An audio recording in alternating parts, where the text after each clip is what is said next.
Сәлем достар, сіздермен бірге айтылмаған құпия каналы, маған тіркеліп лайк басуды ұмытпаңыздар. Бүгін үйде жалғыз едім.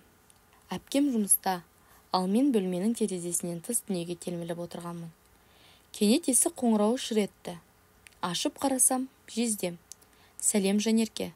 Үйде әпкең жоқ қой деймін, деді ол күлімсіреп. Я, жұмысқа кеткен. Кіріңіз, дедім мен де абдырап. Жезде емес қысылып, қымтырылмастан төрге отырды. Қолында шағын пакет. Тәтті-пәтті әкелген сыңайлы. Мынау саған, әпкең айтқан, Жанерке тәттіні жақсы көреді деп, деді ол. Бірақ неге екені белгісіз, бұл сөздерді шынайы емес сияқты көрінді. Теледидар қосулы болды. Екеуміз үндемей отырып жаңалықтарды көрдік. Ара-тұра маған қарап қояды. Бетіне тіке қарай алмаймын. Ішімде әлдене бұзылғандай. Неге келді? Неге әпкеме айтпады? Әлде жай ғана келді ме? Деп ойларымды тия алмадым. Сол күннен бастап бәрі өзгерді. Келесі күндері жездемнің сол келуі есімнен шықпады. Жай ғана қонаққа келгендей түр танытты. Бірақ ішінде бір оғаштық бар еді. Сол күні кешке әпкем жұмыстан шаршап келді. Бүгін не істедің, Жанерке? Деді ол. Үйде болдым, кітап оқыдым, біраз жаңалық көрдім, дедім жай ғана. Жездем жайлы ештеңе айтпадым. Айтқым келгендей болды, бірақ бірдеңе кедергі болды. Мүмкін өзім де сенбей тұрған шығармын. Әлде қорықтым ба? Білмеймін. Бір аптадан кейін жездем тағы келді. Бұл жолы кешкі уақытта. Әпкем үйде жоқ болатын. Тағы да есіктен кіріп, жымиып тұрды. Саған бір кітап әкелдім. Өткенде психологияны айт деп едің ғой, деді ол. Ол орындыққа отырды. Кітапты ақтарып, ішіндегі белгі қалдырыпты. Қызық бөлімі 157 бетте деп жазып қойыпты ол. Қарап отырсам, ол бөлім эмоциялық жақындық және жасырын қалаулар туралы екен. Бұл жай ғана сәйкестік пе? Әлде тағы да маған берілген бір белгі ме? Адам сенгісі келмеген дүниеге өзі дәлел іздей ме екен? Қолымда кітап. Жездеммен үнсіз отырған сәтте әпкемнен қоңырау түсті. Қатты селк ете қалдым. Не істеп отырсың, Жанерке? Деді әпкем жайдары дауыспен. Оқып отырмын, дедім мен де қысқа қайырып. Телефонның ар жағында әпкем, ал қарсы алдында жездем. Бұл сәтте өзімді бір опасыз сезіндім. Бірақ ештеңе болып жатқан жоқ қой. Бәрі дұрыс сияқты. Іштей өз-өзімді ақтап отырмын. Жездем кетіп бара жатып, мен сені түсінемін, Жанерке. Қалағаның тыныштық қой. Кейде мен де сондай адаммен сөйлескім келеді, деді ол. Бұл не сөз? Не үшін айтты? Көңіл бөлгісі келді ме? Әлде мені шатастырғысы келе ме? Сол түні ұйықтай алмадым. Жүрегімде екі дауыс. Бірі ол әпкеңнің күйеуі емес пе? Тоқтат десе, енді бірі сен ештеңе істеген жоқсың. Тек сөйлестің, деп жұбатты. Таңертең айнаға қарап тұрып, өзімді жат адамдай көрдім. Неге жездем менімен сөйлескісі келеді? Неге маған ғана осынша жылы? Келесі кездесуді қалап тұрмын ба? Әлде қорқамын ба? Айыра алмаймын. Ол енді жиі келетін болды. Әпкеме айтпай, келіп шай ішіп, кітап оқып, әңгіме айтып, кейде үнсіз отыратынбыз. Бірақ сол үнсіздіктің астарында не жатқан екеуміз де білетінбіз.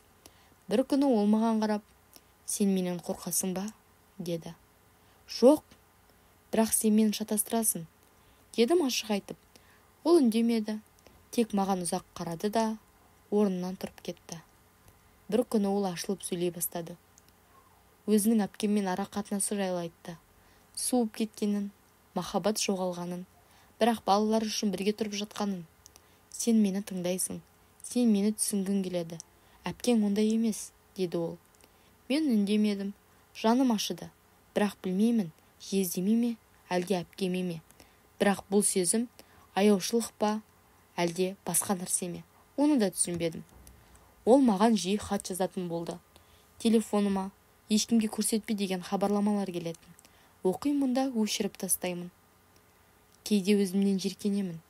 Бірақ сол сәттерде оның дауысы, жылы сөзі құлағымда жаңғырып тұрады. Ақталып әлекпін. Бір күні кіреберісте көршіміз Айнагүл апай тоқтатты. Ана кісіні жиі көрем. Келіп кетіп жүрген. Әпкеңнің күйеуі емес пе ол? Деді ол. Жүрегім дір ете қалды. Ештеңе дей алмадым. Үндемей өтіп кеттім. Енді бұл сыр көпке жетуі мүмкін екенін ұқтым. Сол күні әпкем ерте келді. Жездем мен үйде отырғанда есік ашылып кетті. Әпкемнің жүзі өзгеріп сала берді. Сен мұнда не істеп отырсың? Деді ол күйеуіне. Жездем не дерін білмеді. Мен орнымнан тұрып бөлмеме кіріп кеттім. Есіктің ар жағында дауыс естіле бастады. Сол түн үлкен ұрыспен өтті. Мен естіген жоқпын, бірақ екеуі көп сөйлесіпті. Таңертең әпкем үндемей жұмысқа кетті. Жездем сол күні келмеді. Келесі апталарда да көрінбеді. Бір күні әпкеммен отырып ашық сөйлестік. Ол менің көзіме тік қарап, маған шынын айт. Сендердің араларында не болды, деді ол. Ештеңе, тек сөйлестік. Ол маған көп келді, көп хабарлама жазды. Бірақ мен ешқашан бұзық ойда болмадым, дедім. Сөйлесуде кейде сатқындық болуы мүмкін, Жанерке. Сен соны білесің бе? Деді ол ауыр тыныстап. Кейін әпкем мен жездем бөлініп кетті. Кетіп бара жатып, мен сені кінәламаймын, бірақ бәрі басқаша болу керек еді, деді маған. Сол күні мен алғаш рет өз-өзімді кешіре алмадым. Жездем де жоғалды, хабарласпады. Мен де іздемедім. Әпкем басқа қалаға көшіп кетті. Үйде енді үнсіздік, әр бөлме естелік, әрбір сәт өкініш.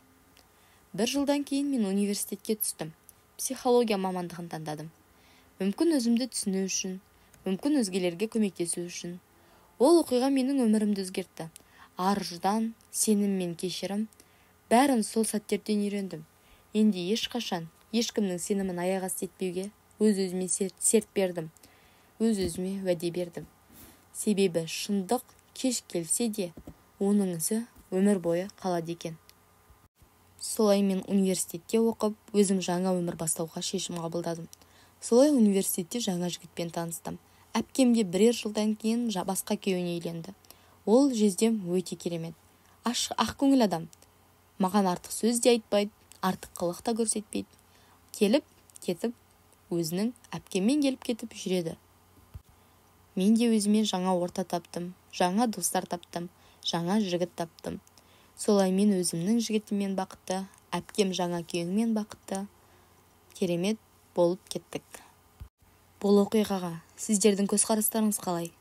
Сіңілдеріңіз сіздерге осылай жасаса, сіздер сіңілдеріңізді кешіріп, ештеңке болмағандай ары қарай жүре медіңіздер? Немесе күйеуіңіз? Бірақ ешкімде бұндай жағдай қайталанбасын. Бұл өмірден алынған шынайы оқиға. Сау болыңыздар. Маған тіркеліп, лайк басуды ұмытпаңыздар.